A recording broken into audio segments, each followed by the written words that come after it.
So what are you doing now, Bruce? I am gluing the seam of the sheet of veneer to make it one continuous sheet.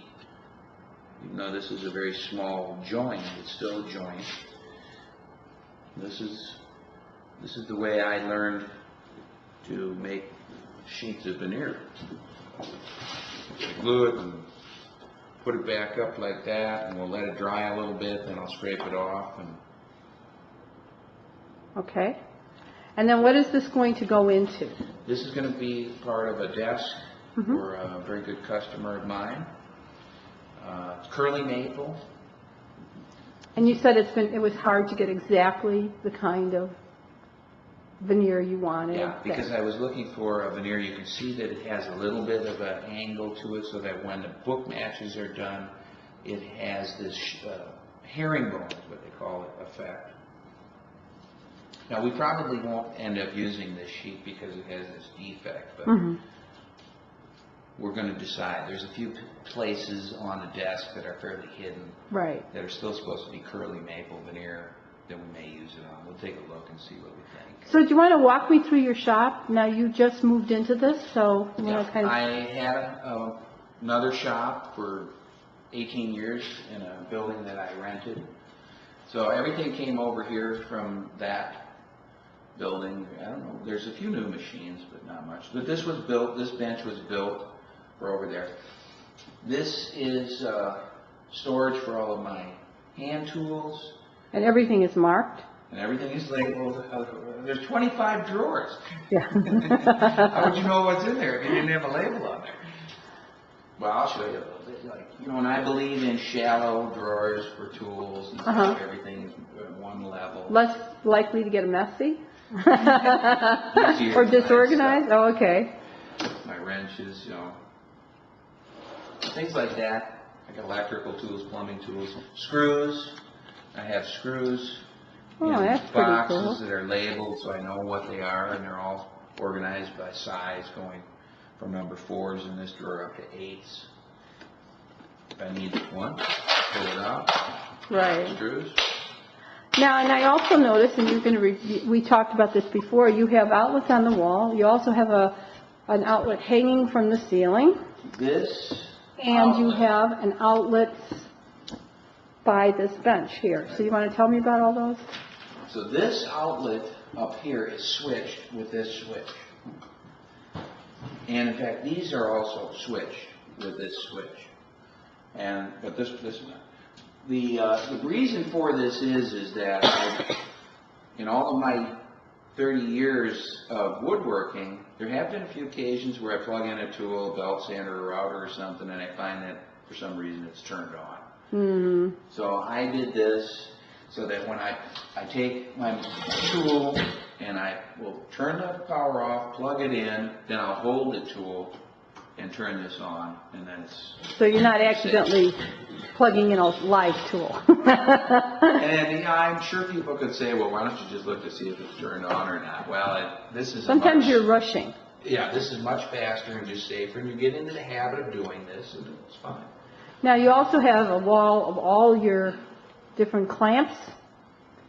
And then let's walk over here and see what else you have beside your... Ah, there's an employee. Apprentice. Apprentice. I have pretty much the basic tools that a woodworker would have: a router table, spindle sander, jigsaw, drill press, bandsaw.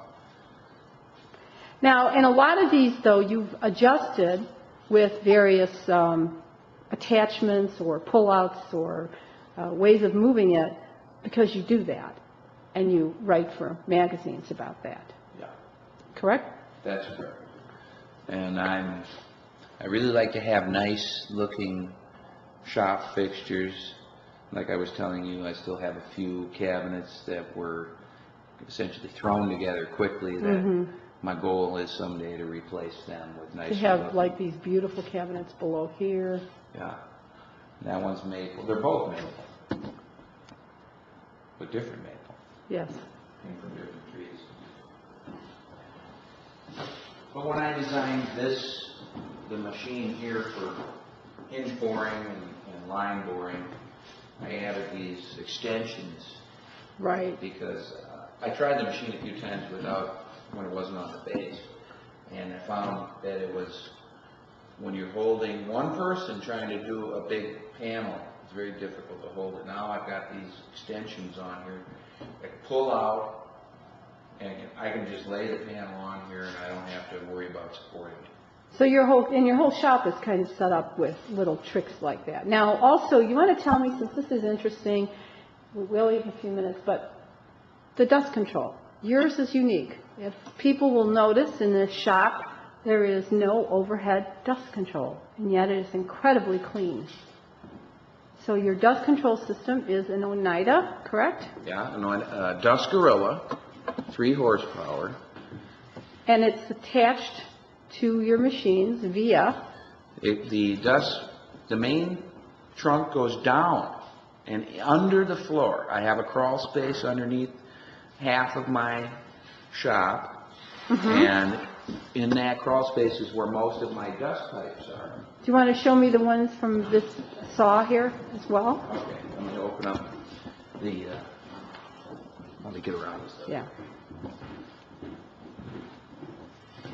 So I'll open up this, and you'll see there's no pipe that comes anywhere in, it comes up underneath. And it does an amazingly good job of keeping everything clean in there. It's incredibly clean in here. So by all the major machines, there is a dust outlet. And typically you would see the pipes up in the ceiling, and then pipes coming down to the machines, and this ends up making a very clean look. I just had a port come up out of the floor where I need it. This one here. I can see you've got one right here. This is for when I bring the router table over. That's why they're on mobile bases, and the line boring machine, the hinge boring machine. So wherever you work a machine where you're going to have dust, you can hook it up to these. Right. And I've done this little system of notching these quick release things, because for some So reason it's very fast. they don't want to just stay on by themselves, but that works real nice, and I put that on all of the ports. Very And I have nice. one hose that's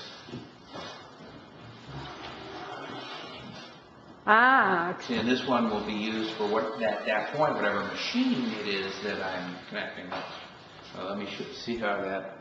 I see. Yes. Good. Thank you. So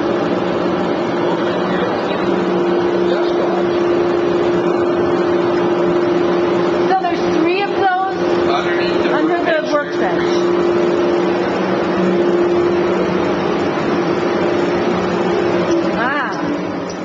I see. And what I will And a do blast gate. is if we're doing something that's very dusty,